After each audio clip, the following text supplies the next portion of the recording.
إلا بالله العلي العظيم.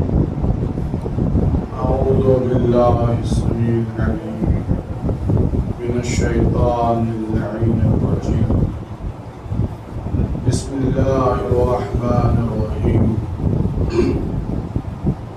الحمد لله الذي جعلنا من المتمسكين بولاية علي بن أبي طالب. اللهم صل على محمد وآل محمد. عليهم السلام والصلاة والسلام على أشرف الخلائق وإمام الأولين والآخرين وخاتم النبيين سيدنا ومولانا وحبيبنا وحبيب إله العالمين أبي القاسم مصطفى محمد. اللهم صل على محمد وآل محمد. وآل الطيبين الطاهرين المعصومين المنتجبين المنتخبين والذين أذهب الله عنهم الرجس وطهرهم تطهيرا. اللهم صل على محمد وآل محمد. ولعنة الله على أعدائهم وظالميهم وقاتليهم وغاصب حقوقهم أجمعين.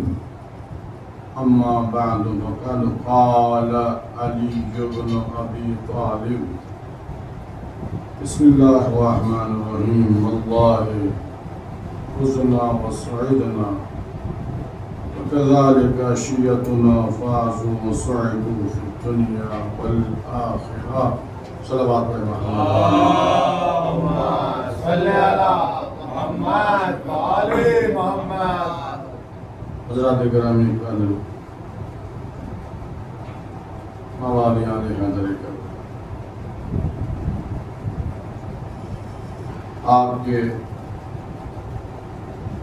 بستی کے اس خانے میں صبح اور رات میں جالس جو جاری ہے وہ اپنی منزل کی طرف بڑی تیزی سے بڑھ رہا. آج 6 محرم بہت تیزی کے ساتھ یہ دن گزر جاتے ہیں. تشنگی باقی رہ جاتی ہے، پیاس باقی رہ جاتی ہے. کائنات میں اس غم جیسا کوئی غم نہیں ہے. کیوں؟ اس لیے کہ رونق خوشیوں میں ہوتی ہے. کائنات کا واحد غم ہے یہ، جس کی ابتدا میں بھی رونق رہتی ہے، انتہا میں بھی رونق رہتی ہے. آپ دیکھیں گے کہیں سبیل ہو رہی ہے حسین کے نام، کہیں لنگر کھلائے جا رہے ہیں حسین کے نام، کہیں چراغاں کیا جا رہا ہے حسین کے نام، تبرکات تقسیم ہو رہے ہیں حسین کے نام، حاجت مندوں کی حاجتیں پوری ہو رہی ہیں حسین کے نام. ہر طرف ایک سرگرمی ہے. ہر چاہنے والا چاہتا ہے کہ میں حسین کے نام کچھ کر دوں. کیوں؟ اس کی وجہ ہے، وہ جانتا ہے جو بھی میرے نام ہے وہ فنا ہو جانے والا ہے، جو حسین کے نام ہے وہ باقی رہ جانے والا ہے. اسے یقین ہے کہ جو میرے نام ہے فنا ہو جانے والا ہے، ختم ہو جانے والا ہے. جو حسین کے نام ہو گیا باقی رہنے والا ہے. حسین کے نام جو خرچ ہو رہا ہے وہ درخت بن جاتا ہے، درخت بن جاتا ہے. ایسا درخت بن جاتا ہے. صلوات پڑھے محمد و آل محمد.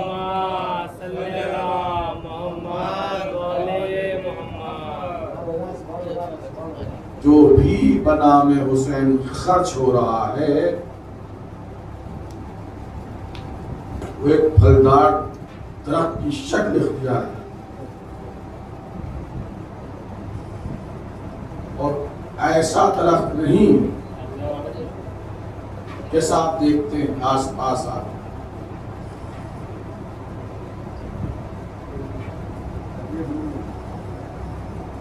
ایسا درخت نہیں جیسا کہ ہم دیکھتے ہیں باغات میں، دیکھتے ہیں جنگلات میں، دیکھتے ہیں باغیچوں میں، دیکھتے ہیں. یہ باغ وہ ہیں کہ جو اپنی بقا میں دنیا کے محتاج ہیں.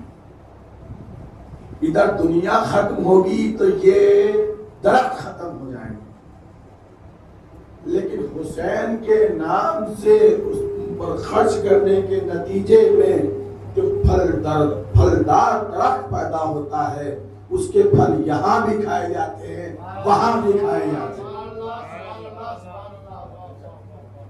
اس کی شاخیں آسمان تک جاتی ہیں.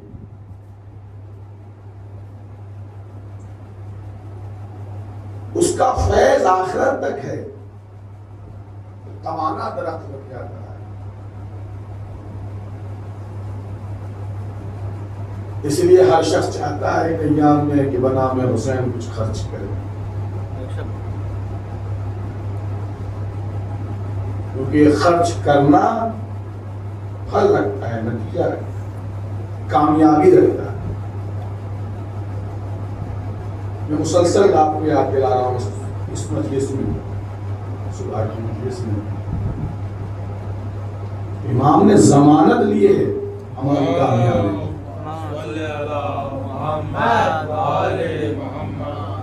اپنی کامیابی کے ساتھ ہماری کامیابی کو جوڑا ہے. ہم بھی کامیاب ہیں، ہمارے شیعہ بھی کامیاب ہیں. اس سے بڑی کریمی ہو سکتی ہے، اس سے بڑی کرم نوازی ہو سکتی ہے کہ آقا اپنے ساتھ اپنے غلاموں کا بھی تذکرہ کرتے ہوں. اس سے بڑی کریمی ہو سکتی ہے. کیسا کریم مولا ہے کہ جب اپنا تذکرہ کرتا ہے تو اپنے غلاموں کو فراموش نہیں کرتا ہے.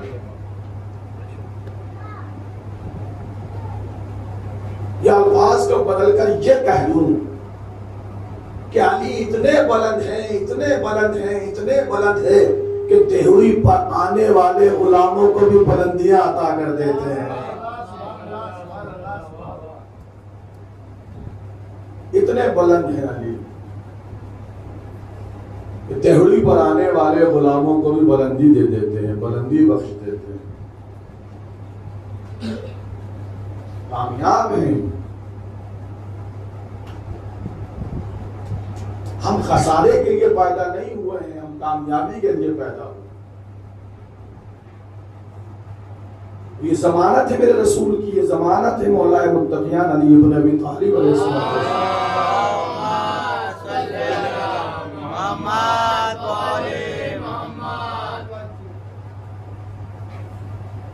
علی تو کامیاب ہے، تیرے شیعہ کامیاب. پیغمبر کہہ رہے ہیں تو کامیاب ہے، تیرے شیعہ کامیاب. علی کہہ رہے ہیں میں کامیاب ہوں، میرے شیعہ کامیاب ہیں. ایک طرف نبوت سے ضمانت مل رہی ہے، ایک طرف امامت سے ضمانت مل رہی ہے. کیا شک کی گنجائش ہے؟ شبہ کی گنجائش ہے؟ صحابیوں کی ضمانت لینا اور ہے، نبوت کی ضمانت لینا اور ہے. تو صحابی کہہ دے میں تم کو یہ دے دوں گا، یہ اور بات ہے. کیونکہ محتاج کی ضمانت اور ہوتی ہے، مختار کی ضمانت. نوکروں کی ضمانت اور ہوتی ہے، آقاؤں کی ضمانت اور ہوتی ہے، فرش والوں کی ضمانت اور ہوتی ہے، عرش والوں کی ضمانت، جنت میں جانے والوں کی ضمانت اور ہوتی ہے، سردار جنت کی ضمانت۔ اندازہ لگائیے نا، شک و شبہ کی گنجائش نہیں ہے، یہ ضمانتیں ہیں۔ ہمارے شیعہ کامیاب، دنیا میں بھی کامیاب ہے، آخرت میں۔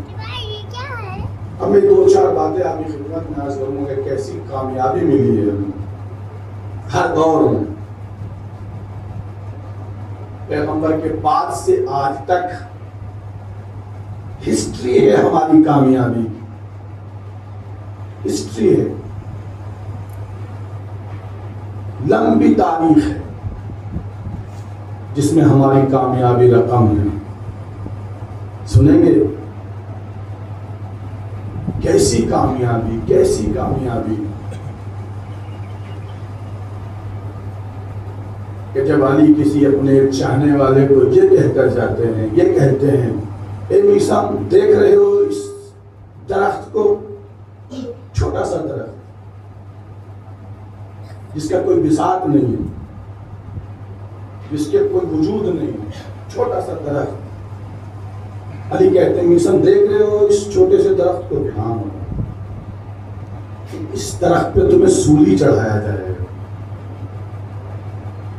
تو اب میثم نے سنا تو شک نہیں کیا، شک نہیں کیا، بلکہ جس دن سے سنا اس دن سے اس درخت کی جڑوں میں پانی ڈالنے لگے۔ آپ نے توجہ نہیں فرمائی؟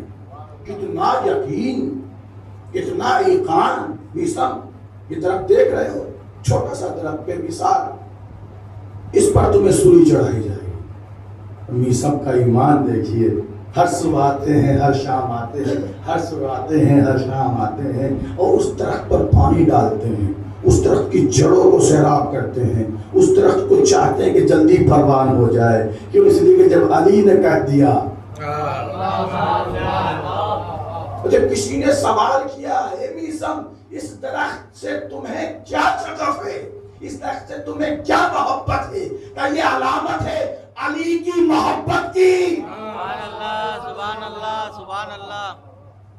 یہ محبت علی کی علامتوں میں سے ایک علامت ہے، یہ ایمان علی کی، علی پر ایمان کی ایک علامتوں میں سے علامت ہے۔ جب میرے آقا نے کہہ دیا قیامت تو آ سکتی ہے، علی کی بات غلط نہیں ہو سکتی۔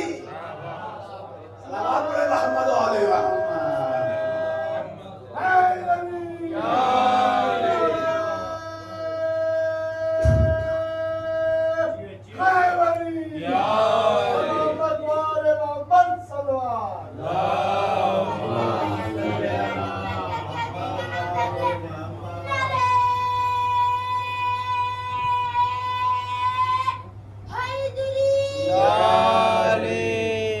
کہیں ایسے دیوانے نظر آتے ہیں، کہیں نظر آتے ہیں دنیا میں ایسے دیوانے در علی کے علاوہ؟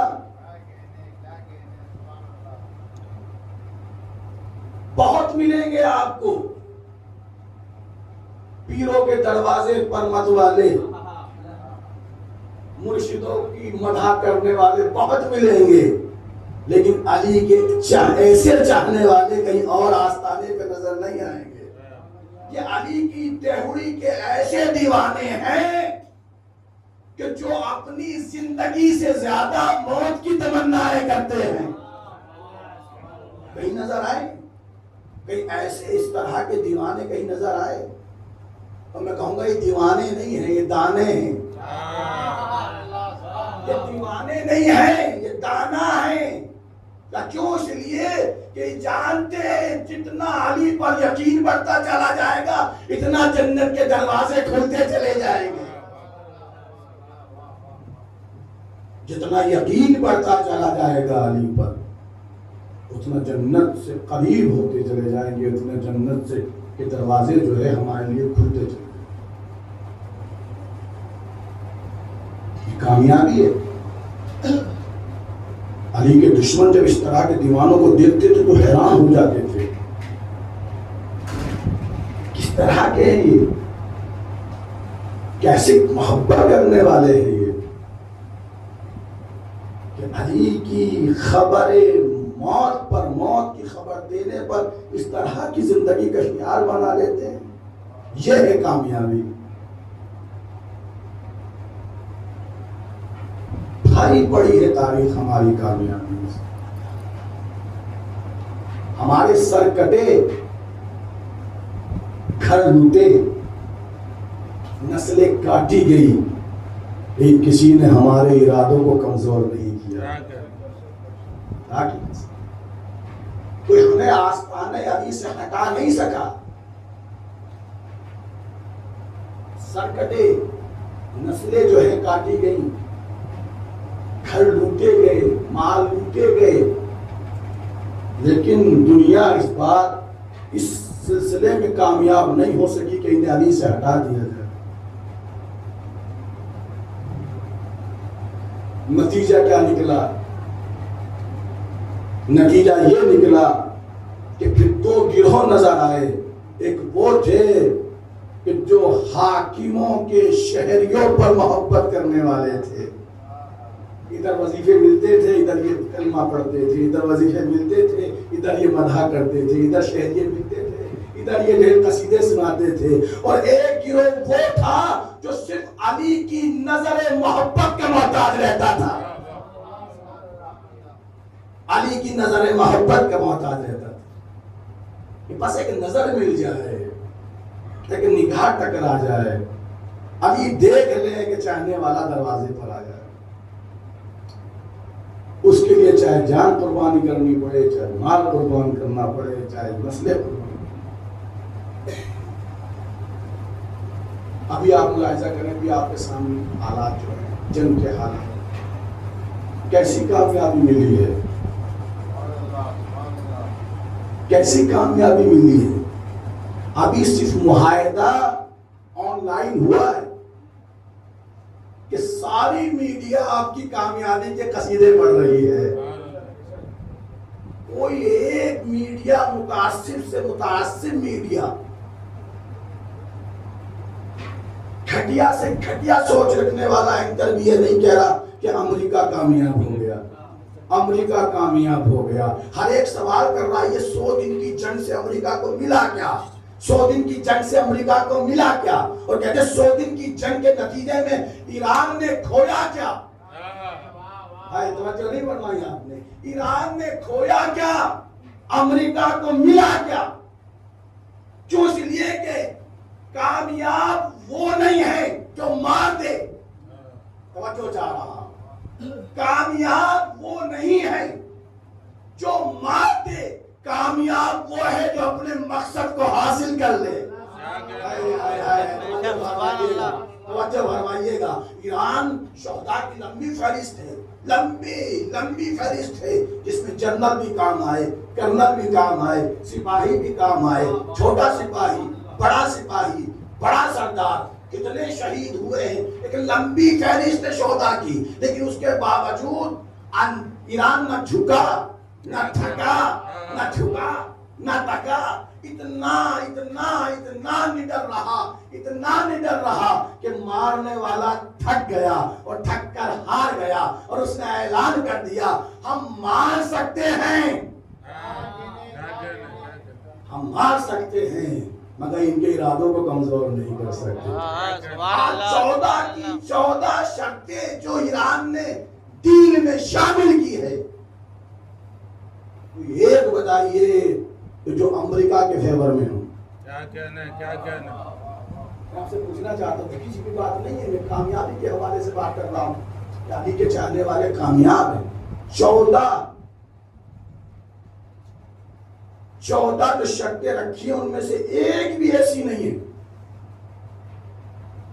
جو امریکہ کے فیور میں جاتی ہو. سب ایران کی کامیابی کی ضمانت ہے. اور دیکھیے بڑی وضاحتیں شرحیں کی ہیں میڈیا نے ان دنوں, یہ والی ڈیل, یہ والی شرط بھی, ایران کے فیور میں یہ والی شرط بھی ایران کے فیور میں، یہ والی شرط بھی ایران کے فیور میں، یہ بھی ایران کے فیور میں، یہ بھی ایران کے فیور میں، یہ بھی ایران کے فیور میں۔ ہرمز کا کیا ہوگا، ہرمز کا کیا ہوگا، ہرمز کا کیا ہوگا؟ کہا یہ ہرمز کل بھی ایران کے اختیار میں تھا، آج بھی ایران کے اختیار میں ہے۔ بلند بام نعرے لگائے جا رہے تھے، اعلان کیا جا رہا تھا کہ ہم نے ان کی آرمی کو ختم کر دیا، ہم نے ان کی نیوی کو ختم کر دیا، نہ ان میں ہوائی حملے کرنے والے رہے ہیں، نہ خشکی حملے کرنے والے رہے ہیں، نہ سمندری حملے کرنے والے رہے ہیں۔ ہم پوچھنا چاہتے ہیں جب سمندری حملے کرنے والے نہیں رہے تو تم نے ہرمز کو اپنے اختیار میں لے کیوں نہیں لیا؟ توجہ نہیں فرمائی آپ نے قبضہ کیوں نہیں کر لیا؟ اور آپ تو قبضہ کرنے میں ماہر ہیں۔ توجہ نہیں فرمائی۔ آپ تو راتوں رات کسی ملک پر چڑھائی کرتے ہیں اور قبضہ کر لیتے ہیں۔ میں کہوں گا یہ قبضہ اس لیے ہو رہا تھا، ابھی تک غلاموں کے ماننے والوں سے مقابلہ تھا، علی کے چاہنے والوں سے مقابلہ۔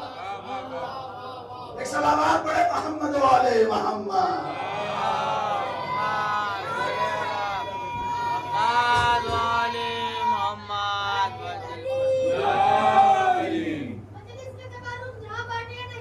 ہم بھی ان لوگوں سے کبھی ملنے نہیں آتے، اے منکر قرار علی ولی اللہ، دہلی سے سب چومنے کتے نہیں جاتے۔ نعرہ حیدری، قسمسان کی طرح اسرائیل کو بنایا، قسمسان کی طرح حملے کر رہا ہے، چمسان کی طرح اب بچ کے کہا جائے گا دین کے دشمن ایران لڑ رہا ہے، طوفان کی طرح۔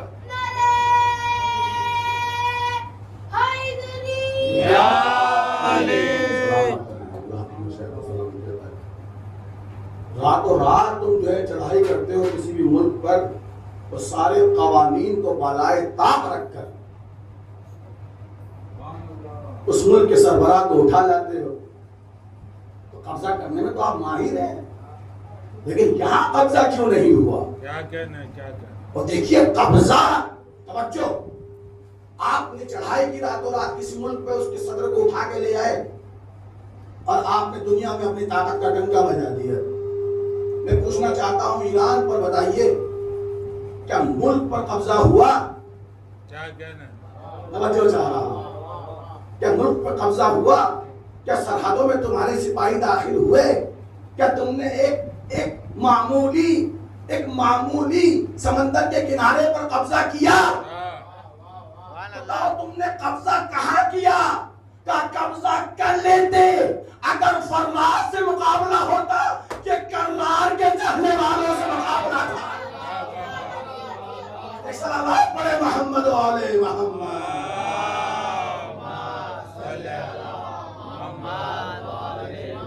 قبضہ کر لیتے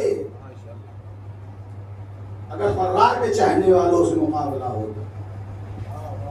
کرار کے چاہنے والے ہیں، نہ تم سرحد میں اپنا ایک سپاہی داخل کر سکے، نہ تم نے سمندر کے کناروں کو قبضایا، نہ تم نے ملک پر قبضہ کیا۔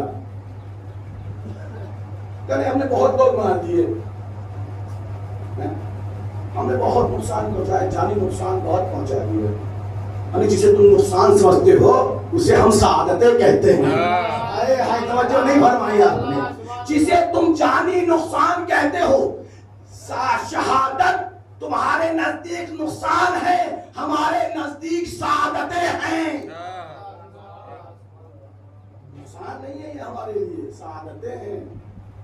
یہ شہادت کنجی ہے، جنت کی کنجی، یہ علی سے قریب ہونے کا ذریعہ ہے، یہ حسین سے قریب ہونے کا ذریعہ ہے۔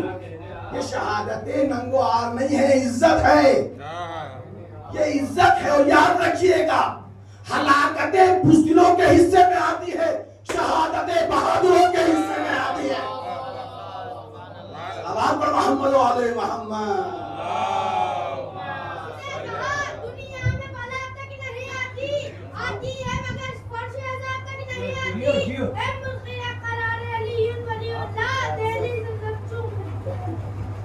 کیا تک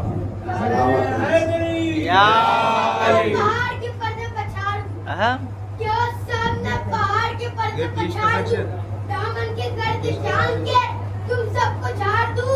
ارے تو مولا عباس فرماتے ہیں ارے تو آباد کی طرح جنگ میں غازی دلیر ہوں, ایک چھپکلی کے بچوں میں حیدر کا شیر ہوں. نعرہ حیدری. اور دیکھیے توجہ کی ضرورت ہے. ہلاکتیں بزدلوں کے حصے میں, شہادت بہادروں کے حصے میں. اور یہ کہا جا رہا تھا کہ لیڈر کو مار دیں گے تو بس ہم انہیں ختم کر دیں گے. ہم وہ قوم ہیں جو لیڈر کو مر جانے کے بعد, شہید ہو جانے کے بعد اور بھی بڑھ جاتی ہیں.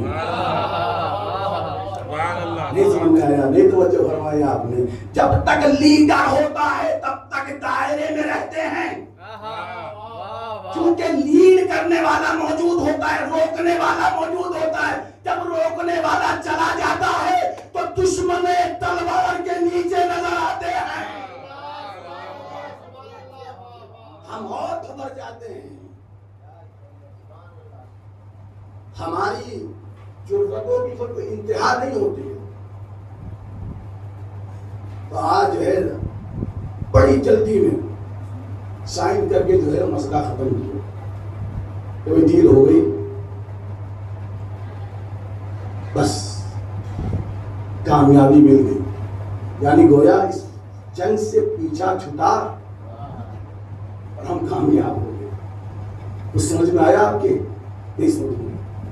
جنگ سے پیچھا چھٹا, کامیاب ہو گئے. یعنی جو بھاگنے کو کامیابی سمجھے, توجہ نہیں فرمائی آپ نے. جنگ سے پیچھا چھٹا, ہم کامیاب ہو گئے. اس کا مطلب کیا ہے؟ میدان سے بھاگنے کو جو کامیابی سمجھے, کیا وہ کرنال کے چاہنے والوں سے لڑے گا؟ سبحان اللہ سبحان اللہ. کل بھی میدان جنگ میں کھڑے تھے علی کے چاہنے والے, آج بھی میدان جنگ میں کھڑے ہیں علی کے چاہنے والے. جب تک ایک قطرہ خون رگوں میں ہے تب تک میدان میں جمے رہیں. اور میں اس منزل پر آ کر بڑا سمجھانا چاہتا ہوں ان لوگوں کو جنہیں علی کی جنگیں سمجھ میں نہیں آتی ہیں. اچھا دیکھیے, کچھ نادان قسم کے لوگ تاریخ کا تجزیہ کرتے ہیں تو بڑی بڑی عجیب باتیں کرتے ہیں. دعوت صلح شیراں میں علی 10 سال کے تھے, 9 سال کے تھے. رسول اللہ نے کہا کون میری مدد کرے گا؟ علی اٹھے, انا یا رسول اللہ, میں کروں گا.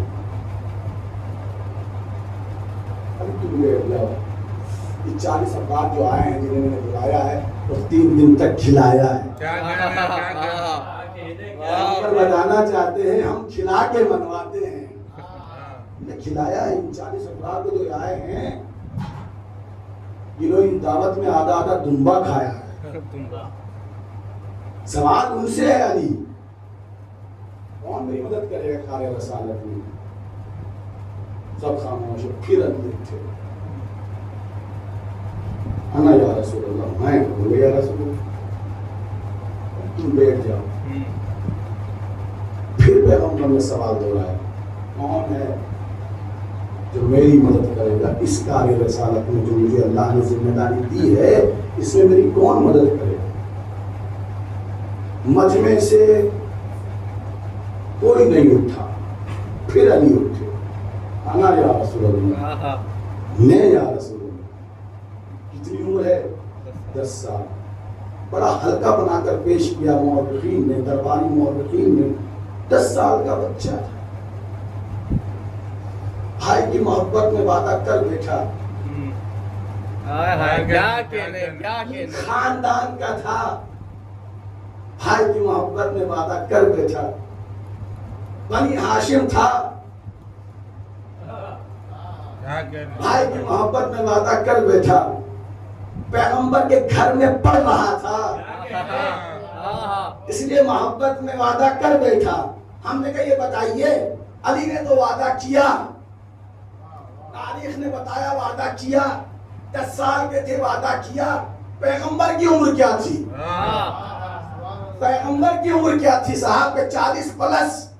تو تو میں پوچھنا چاہتا ہوں کہ 40 سال سے زیادہ عمر رکھنے والا رسول اعظم، کیا اس نے علی کے وعدے پر اعتبار کیا؟ علی کے وعدے پر رسول نے اعتبار کیا کہ نہیں کیا؟ کہ جب سے علی نے وعدہ کیا تب سے علی نبی نے کسی سے نہیں کہا کہ میری مدد کرو، تو اس لیے کہ جس کے پاس علی جیسا مددگار ہو اسے کسی اور کی ضرورت ہے۔ صلوات پر محمد و علیہ محمد۔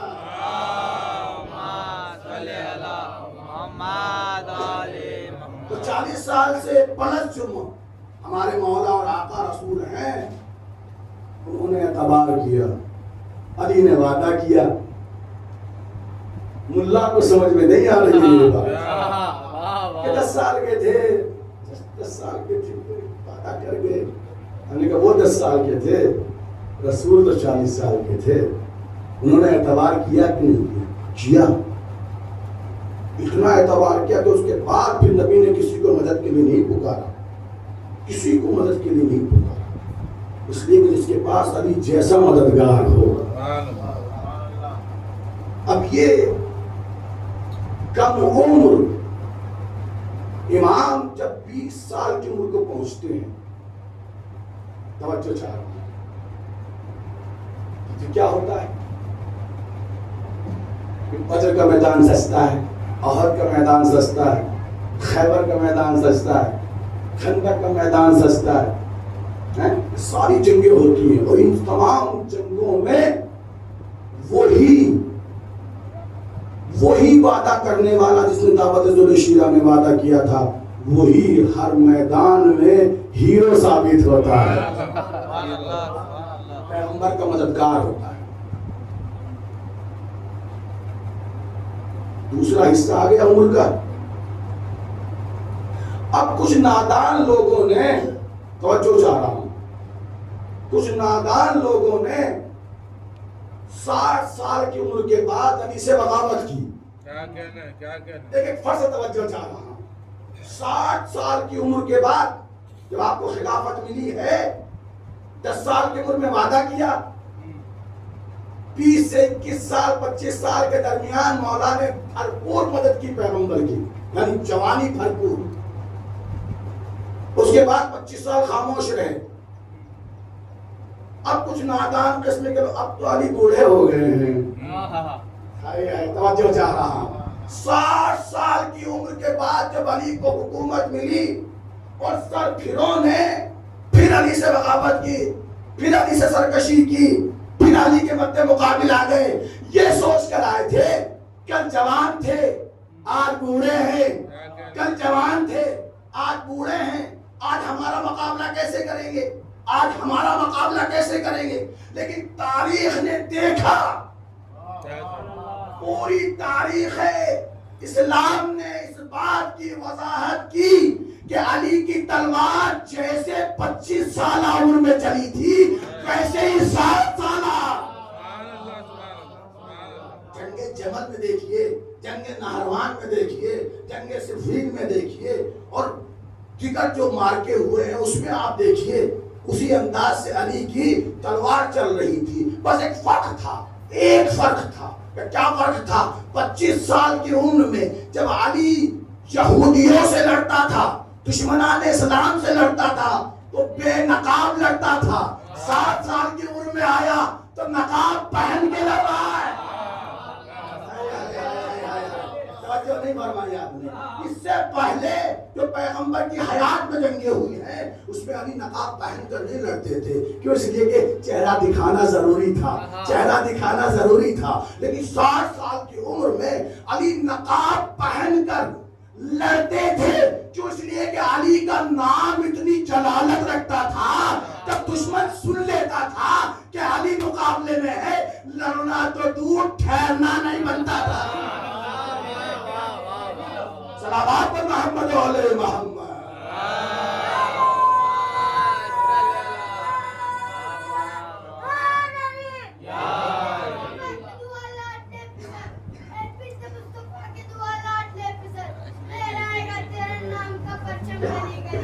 لہرائے گا تیرے نام کا پرچم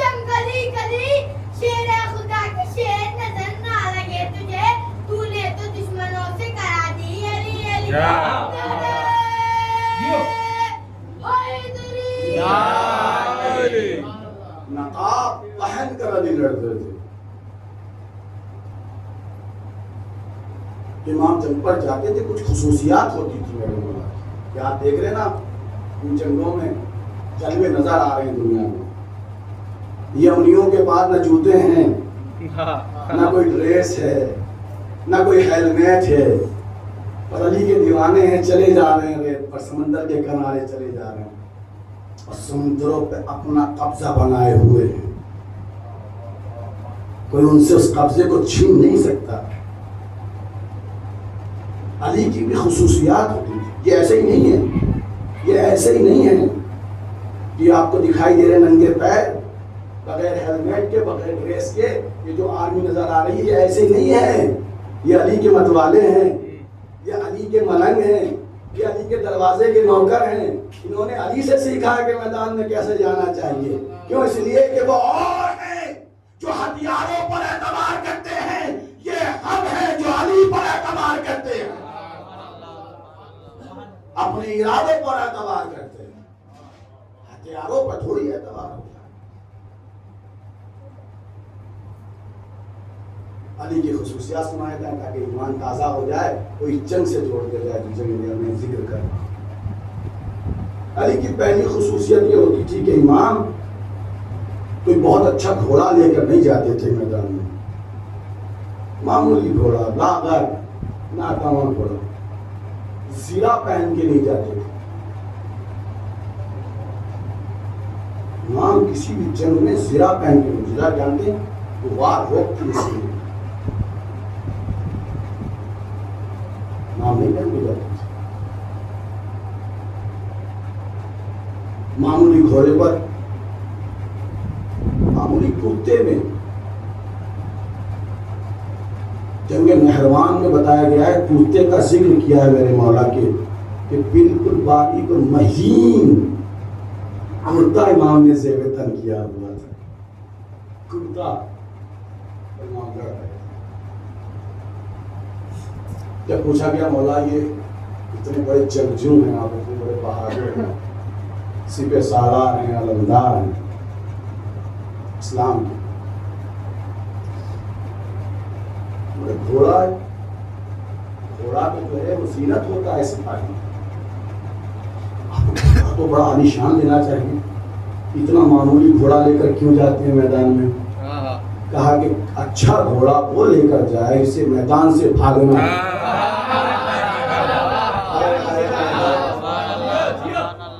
علی کی خاصیت یہ ہے, نہ وہ میدان میں بھاگتا ہے, نہ بھاگنے والوں کا پیچھا کرتا ہے. علی بھاگنے والوں کا پیچھا بھی نہیں کرتا ہے, نہ میدان چھوڑتا ہے. تو جب مجھے میدان نہیں چھوڑنا ہے, بھاگنے والوں کا پیچھا نہیں کرنا ہے, تو پھر علی کو ایسا گھوڑا چاہیے جو صرف اسے میدان میں پہنچا دے, صرف اسے میدان میں پہنچا دے. اس کے بعد ہم نے جانی اور ہمارے دشمنوں نے جانی. سلامات پڑھے محمد علیہ محمد.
میرے مولا کی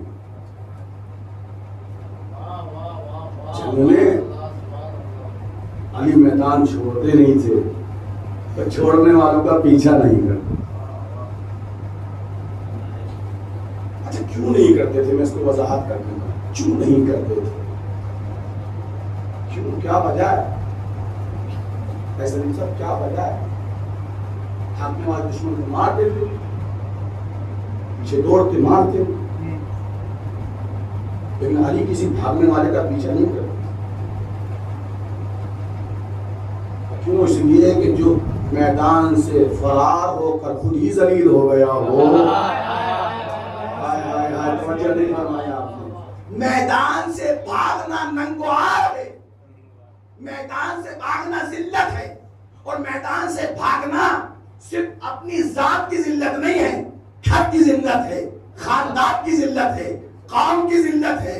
اگر کسی گروہ کا سردار ہے تو اس گروہ کی ذلت ہے، اگر کسی قبیلے کا سردار ہے اس قبیلے کی ذلت ہے۔ جس قبیلے کا سردار فرار ہو تو یہ جو بھاگنے والے ہیں یہ ذلت سے ان تک نہیں ٹھہرتے ہیں، یہ ذلت کا سایہ پھیلتا چلا جاتا ہے، پھیلتا چلا جاتا ہے، گھر تک آتا ہے۔ کون؟ کس کا گھر ہے؟ کیا اس کا گھر ہے جو میدان چھوڑ کر بھاگا تھا؟ یہ کون سا خاندان ہے کہ یہ وہ خاندان ہے جس خاندان کا فلاں شخص میدان چھوڑ کر بھاگا تھا؟ کہ یہ کون سا قبیلہ ہے کہ یہ وہ قبیلہ ہے کہ جس قبیلے کا سردار میدان چھوڑ کر بھاگا تھا؟ کہ یہ کون سی پارٹی ہے کہ یہ وہ پارٹی ہے جس کا امام میدان چھوڑ کر بھاگا تھا؟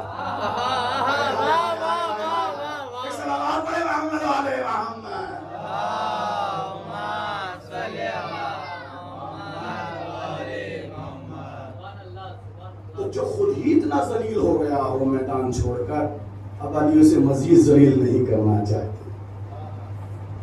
علی کریم مولا ہے، علی کریم مولا ہے، دشمن پر بھی آپ کا کرم رہتا ہے۔ میدان سے بھاگنے والا تو خود ہی ذلیل ہو گیا، اور امام اسے قتل کر کے اور ذلیل نہیں کرنا چاہتے، اسی لیے بھاگنے والے کا پیچھا نہیں کرتے۔ دوسری خصوصیت کیا ہے آپ کی؟ دوسری خصوصیت کیا ہے کہ آپ زیرہ نہیں پہنتے تھے، بالکل زیرہ نہیں پہنتے تھے، اور یہی آپ کے دور حکومت کی جنگوں میں نہیں بلکہ پیغمبر کی حیات میں ہونے والی جنگوں میں بھی علی زیرہ نہیں پہنتے تھے۔ معلوم ہے زیرہ کب نہیں پہنی جاتی ہے؟ یہ جو آج یمنیوں کے تن پر جو ہے آپ کو جو ٹریس نظر نہیں آتی ہے، میں بار بار بتا رہا ہوں کیونکہ دنیا دیکھتی ہے، لوگ حیران ہوتے ہیں۔ میں نے کتنے اپنے ہندو دوستوں سے سنا ہے کہ کیسی قوم ہے یہ، ان کے سیفٹی کا کوئی بھی چیز ان کے پاس نہیں ہے، نہ دستانے ہیں، نہ ان کے پاس ہیلمٹ ہے، نہ ڈریس ہے، نہ بچاؤ کی کوئی چیز نہیں ہے، تاکہ جوتے تک ان کے پیروں میں نہیں ہے، لیکن یہ لڑتے سے ہیں کہ بس دنیا دیکھتی ہے۔ تو ایسے امام زیرہ نہیں پہنتے تھے۔ اور زیرہ کب نہیں پہنی جاتی معلوم ہے؟ جب تلوار کے دھنی کو اپنی بہادری پہ بھروسہ ہوتا ہے، بات پہنچ جائے، بات پہنچ جائے۔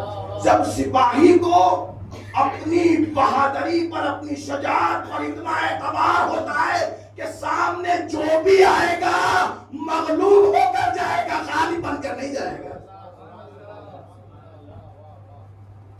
جو بھی میدان میں آئے گا، مد مقابل آئے گا، مجال ہے کہ وہ ہمارے سینے پر وار کر دے۔ اگر دشمن کا وار سینے پر پہنچ گیا اس کا مطلب یہ ہے کہ فنون جنگ میں کہیں نہ کہیں کمی رہ گئی۔ علی کو اتنا اعتبار ہے اپنی مہارت جنگی پر کہ آپ زیرہ نہیں پہنتے، کہ مجال نہیں ہے کوئی سامنے سے آئے اور علی کے سامنے ٹکا رہے، اس لیے آپ زیرہ نہیں پہنتے تھے۔ ابھی آپ نے دیکھا میں نے اتنی دیر میں 10 یا 15 منٹ آپ کو علی کے بہادری کے قصے سنائے اور اہم پوائنٹ سنائے، تو آپ کے دلوں میں کیسا ایک ولولہ پیدا ہوا ہے۔ یہ ہے اس قوم کے بہادر ہونے کی وجہ، ہاں یہ ہے اس قوم کے بہادر ہونے کی وجہ، کیونکہ جنگ علمدار جنگ لشکر نہیں جیتتا، علمدار جیتتا ہے. بے شک بے شک. اور علی جیسا کون علمدار ہو سکتا ہے؟ علی جیسا علمدار کون ہو سکتا ہے جو دنیا میں بھی رسول کا علمدار ہے اور آخرت میں بھی رسول کا علمدار ہے؟ یہ علمداری قیامت تک رہے. وہاں بھی علی پیغمبر کا علم اٹھائے. کوئی یہ فضیلت، کوئی یہ مرتبہ، کوئی یہ شان علی سے لے نہیں سکا ہے. تو ہم کامیاب ہیں. دو ایٹمی طاقت سے ٹکرایا ہے ایران. دو ایٹمی طاقت. اسرائیل بھی ایٹمی طاقت ہے. بات ہے کہ دنیا مجھے تسلیم نہیں کرتی. اور امریکہ بھی ایٹمی طاقت. پوری دنیا میں سب سے زیادہ جس کے پاس ایٹمی ہتھیار ہیں وہ امریکہ ہے. سب سے زیادہ. لیکن ایران ٹکرا ہے. بھیڑا. ایران نے جنگ کی اور جھکایا سامنے والے.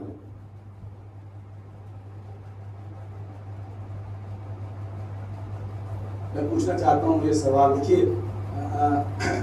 امت مسلمہ کے حکمرانوں کے درمیان میں بے چینی ہے اس وقت بہت زبردست ایران کو لے کر. بالخصوص عرب ملکوں میں بڑی بے چینی ہے. کیا ہوگا کیا ہوگا کیا ہوگا کیا ہوگا کیا ہوگا. ایران کی طاقت کو روکو، ایران کی طاقت کو روکو، ایران کی پاور کو روکو، ایران کی ترقی کو روکو، ایران کو کامیاب نہ ہونے دو، ایران کو کامیاب نہ ہونے دو. کیوں؟ اس لیے کہ وہ جانتے ہیں جب ان کے سامنے ایٹمی طاقت نہیں ٹھہرتی تو پھر ہمارا وجود کیا ہے. دشمن جانتا ہے کہ جب ایٹمی طاقتیں ان کے سامنے کچھ نہیں، کہ انہیں کچھ گردانتے نہیں، پھر ہماری حیثیت ہم تو کہیں ٹکتے ہی نہیں. تو اسی لیے منظر عام پہ کچھ کہتے ہیں، پیچھے کچھ کرتے ہیں. اسی کو ہم نفاق کہتے ہیں.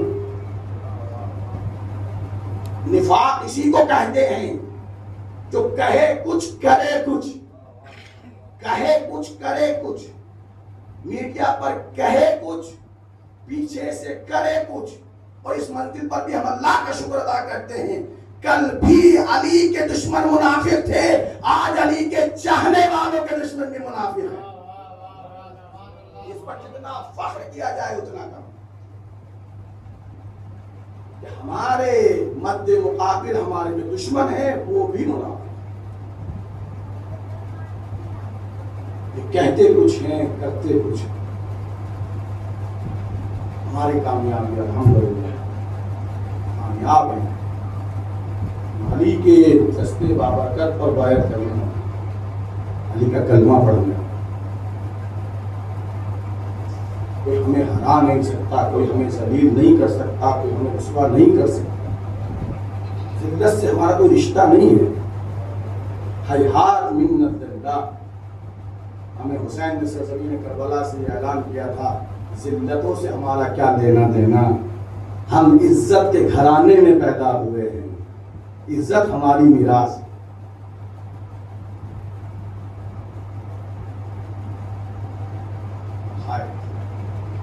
6 محرم عاشور کی طرف بڑھ رہا ہے. ایسی مصیبتوں کا سامنا کیا ہے میرے حسین نے.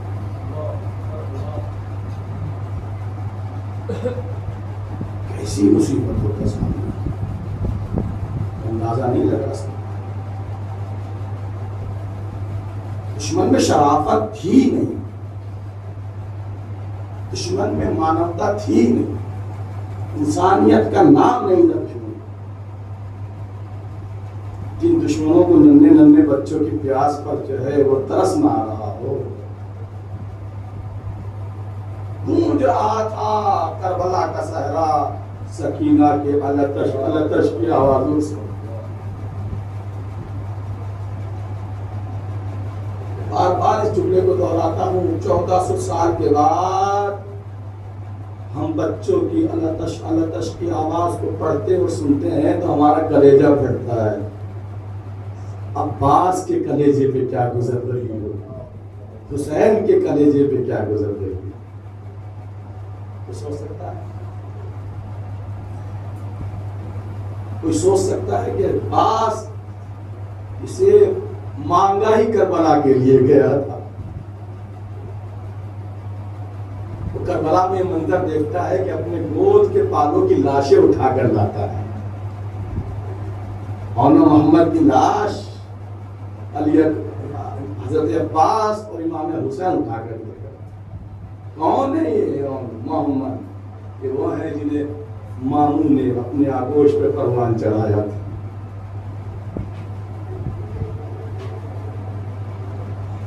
کتنا مشکل ہوتا ہے, کتنا مشکل ہوتا ہے.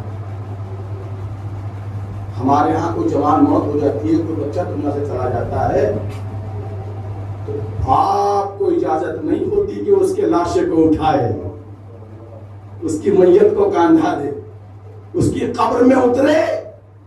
اسلام کہتا مکروہ ہے دور رکھا جائے صاحبان غم کو. باپ کو بیٹے کے جنازے سے دور رکھا جائے تاکہ اس کے غم میں اضافہ نہ ہو. ہائے میرا حسین, خدا آپ کو بڑے غم نہ دے سوائے غم محمد والے کو. باپ کو بیٹے کے جنازے سے دور رکھا جاتا ہے. میاں آپ بیٹھ جائیے, میاں آپ بیٹھ جائیے. سارا محلہ اس کے پاس آ کے بیٹھتا ہے, اسے پرسا دیتا ہے, اسے تسلی دیتا ہے, اس کے دل کو سکون پہنچاتا ہے. میرا حسین, ہائے میرا حسین. کبھی قاسم کے لاشے کو لاتا ہے, کبھی علی اکبر کے لاشے کو لاتا ہے, کبھی عباس کے کٹے بازو.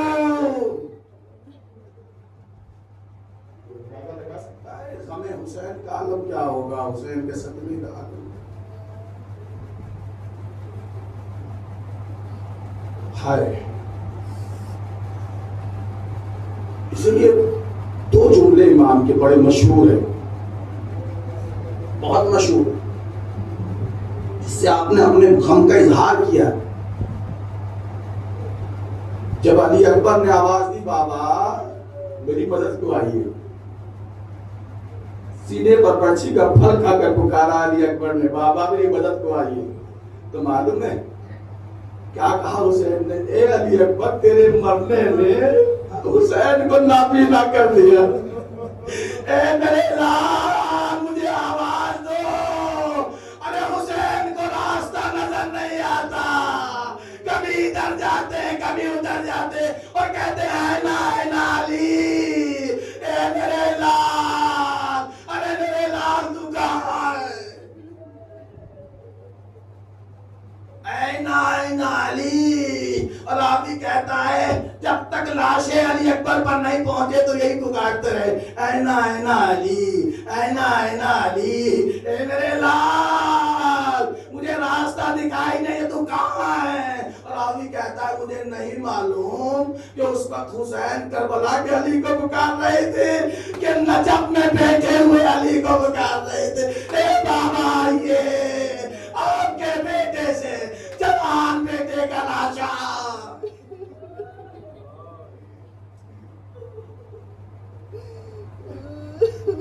اے بابا آئیے, بوڑھے باپ سے جوان بیٹے کا لاشا نہیں اٹھے گا. ایک جملہ جو بڑا مشہور ہے مختر میں, کہ جب عباس نے پکارا ہے, عباس نے پکارا ہے آقا میری مدد کو آئیے, حسین نے اپنے کمر پہ ہاتھ رکھا. اے عباس تیرے مرنے نے میری کمر توڑ دی.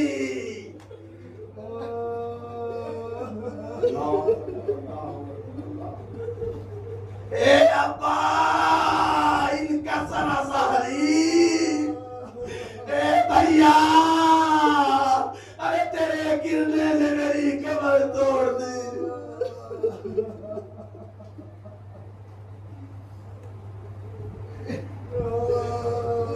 اس سے بڑا کوئی درد نہیں ہو سکتا. یہ دونوں جملے بتا رہے ہیں کتنا صدمہ پہنچا تھا علی کے لال کو, کتنا صدمہ پہنچا تھا, کتنا صدمہ پہنچا تھا. آپ سمجھ سکتے ہیں کہ جن کی آوازوں سے اتنا صدمہ پہنچا ہو, جب ان کے لاشیں کو دیکھا ہوگا. روایت بتاتی ہے کہ حسین علی اکبر کے لاشے پر اس وقت پہنچے جب جوان بیٹا لے کے کربلا پر ایڑیاں رگڑ رہا تھا, ایڑیاں رگڑ رہا تھا. اے بابا, اے بابا, میرے سینے کا درد. آپ دیکھ سکتا ہے یہ منظر.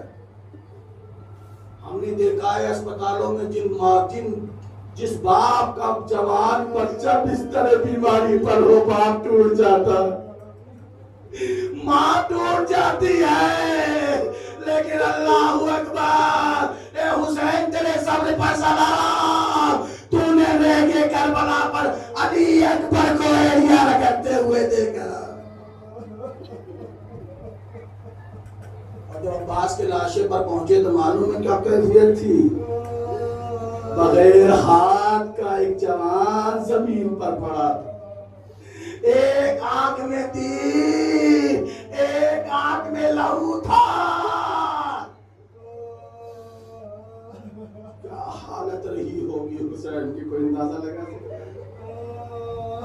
بس ایک فقرہ پڑھ کے تمام کرنا چاہتا ہوں. جب حسین قریب پہنچے ہیں عباس کے, عباس کو بے چین پایا. جب محسوس کر لیا حسین عباس نے کہ حسین آ گئے ہیں, تو بڑا بڑی بے چینی دیکھی حسین نے عباس میں. کہا بھیا یہ کیسی بے چینی ہے؟ کہا آقا پہلی بار ہے کہ آپ آئے اور عباس تعظیم کے لیے نہیں اٹھا. اے آقا, ارے میرے ہاتھ کٹ گئے, ورنہ یہ غلام آپ کی تعظیم